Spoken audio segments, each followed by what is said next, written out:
يوشك على الانتهاء، وأعتقد بأن هذا المرور عليك سيكون المرور الأخير. كلمة منك. Now the people coming out from Turkey where they spend 1, 2, 3 years in a camp. Cet accord entre l'Union européenne et la Turquie n'est que la conséquence de la trahison, de la dérobade de l'Europe face à leurs responsabilités. En fait, nous avons signé la Convention de Genève 51, nous devons accepter, c'est notre loi, les réfugiés qui ne peuvent pas rentrer chez eux parce qu'ils risquent leur vie. Et là, ils partaient avec leurs enfants, avec leurs aînés, ils traversaient la mer au péril de leur vie. Ceux-là devaient être accueillis, ça n'a pas été le cas, et au contraire, on va, avec cet accord, les renvoyer en Turquie et éventuellement les faire revenir une autre fois. C'est un scandale, c'est la trahison de toutes les valeurs de droits de l'homme, de compassion, toutes les valeurs de l'Europe. Nous avons fait l'Europe à 28 et ça a pris 60 ans pour être le contraire de ce que nous sommes, c'est-à-dire bafouer nos lois et être surtout des gens qui sont insensibles au malheur des autres. Voilà pourquoi ça m'indigne.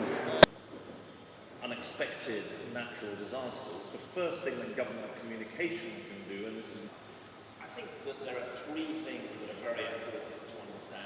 Well, we've said as an NGO that 6 refugees per parliamentary constituency, which is currently the UK's commitment, is something that could be increased and should be increased because the UK has a proud record not just of drafting international conventions on refugees but also of successfully integrating them.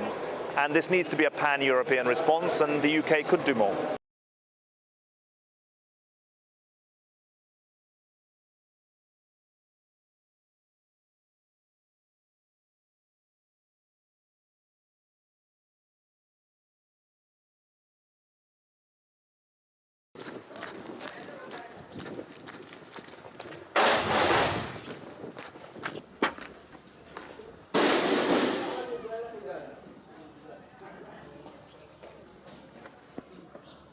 Avant que je crée MSF, nous étions au Biafra, dans notre hôpital. Nous avions été bombardés parce que la Croix-Rouge, c'est une belle cible. C'est absolument insupportable, il faut protester, mais c'est toujours comme ça dans la guerre. On vise maintenant les populations civiles.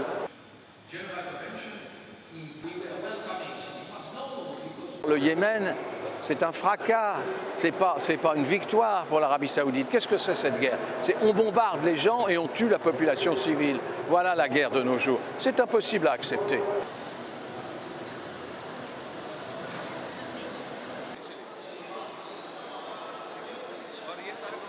The situation in Aden is one where the humanitarian organizations can make an impact.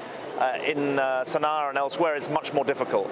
And there continue to be extremely serious security concerns that block the effective deployment of NGO staff.